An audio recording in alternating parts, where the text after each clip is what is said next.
to give you an overview, I mean, from the state treasurer's perspective, the state treasurer is the state's banker and chief investment officer. So what I get to do is see the cash flows of the state and how we're doing in terms of really matching our spending along with what we're bringing in terms of tax revenue. So the trend line is positive. We're bringing in more money year over year, which is a sign that the economy is growing to a certain degree. There have been certain things over the course of the 8 months I've been in office that have been curveballs, and what's going on in the marketplace right now certainly is. I mean, the markets are incredibly volatile.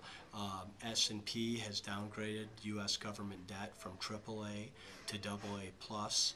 And you know, that's something that's very discouraging, certainly something that's avoidable, something that I would like to see the United States Congress learn something from Arizona's legislature. I mean, the folks at the state capitol, regardless of what you think of budget priorities, have balanced that budget. There are no tricks, there are no gimmicks, there are no rollovers, and there's no borrowing. So they really did make some difficult decisions, and the market really is responding right now to what's political gridlock in Washington. And so we'll expect them to make some decisions that will allow the economy to grow and reduce the debt. I'm Steve Pierce, who of course is our senator from CD1 in this area. He just wrote an article in Arizona Capital Times about how just because the trend is up, that doesn't mean we should go out spending any extra money, that we've got debt to pay. How do you feel about that? Well, I do think we need to learn from the past here. I mean, we need to look at where we are, and we do have a trend line that's up, and that's positive, and that's a way to see that there's a blue sky and there's light at the end of the tunnel. But this is the first time we've balanced our budget in the last 3 years. This is the first balanced budget since 2007. So in a sense, our house has been on fire for 3 years. We've just put it out.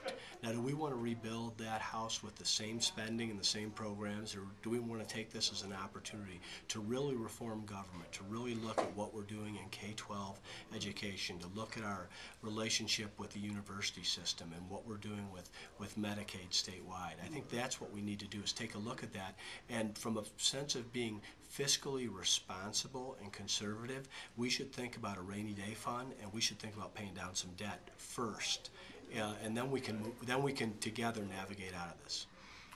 And I believe it's 2014 that extra 1 cent sales tax goes away, and so that'll mean less revenue for the state. Is the state going to be able to weather that? Well, that's why people are elected. I mean, to govern is to make decisions. The legislature made difficult decisions in the last year, and they're going to have to make difficult, productive decisions going forward. Now, I also want to say, I don't want to think of this as a zero-sum game. This pie can get larger. There's really no substitute to increase the state budget than to have a growing economy. With a growing economy, you have more transactions, and that means more sales tax revenue. When you have a growing economy, you have people making more money, and then they're paying more state income tax. It's 2011 right now. That sales tax increase falls off at the end of 2013. So there's time to plan for that and to make those decisions, and that's what's going to happen. What are some things citizens in Arizona can be and should be looking for?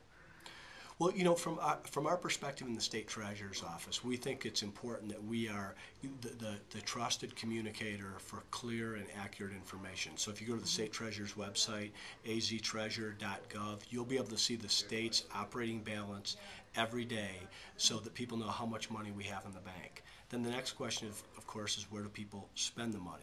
Where does government spend the money? So you should be 1 or 2 clicks away from finding that. And then beyond government being fiscally responsible, we know that citizens want to be fiscally responsible, but not everybody grew up or was educated in the financial sector or industry. So we try to have tools there that allow people to become financially literate, that help them with their children become financially literate, learn how to manage a checkbook, understand cash flows, financial terminology, those types of things. And I think as we go forward, what will be different is that people will be savers before they're spenders. And if they do that over the course of time, it'll be a positive for them and everyone involved. So you've been in office about, 8, 9 months now. Correct? 8 months. And are you enjoying it? And what's been your biggest surprise? I am enjoying it. I am enjoying it. I think that there's a real opportunity for improvement in state government. I've enjoyed working with the governor and the legislature and the other elected leaders to really make good, positive, productive, forward-looking decisions.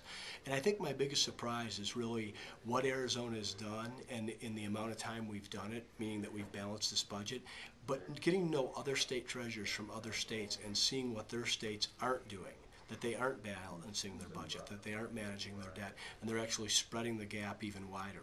They remind me of a lot of the elected leaders in Washington. So that's a big surprise, because I see that it does matter who you elect.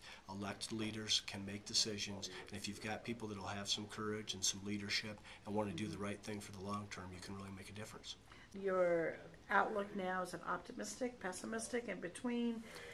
What you think? Well, I think we have a road to hoe here in terms of getting out of this, but long term I am optimistic. I think we have the largest economy in the world. We have the state that's most attractive and more people want to move to than any other state, but there's an incredible amount of regulation and tax burden coming from Washington, D.C., and it's thrown a wet blanket on this economy. And there's really no substitute for a state economy to grow than to have a growing national economy. So once that happens, I think it's going to be good times in Arizona again, but we have to get from here to there. Anything you want to add? Well, I just want to say thanks for having me, Lynn, and I always love coming to visit here in Yavapai County. Okay, thank you very much. Thank you.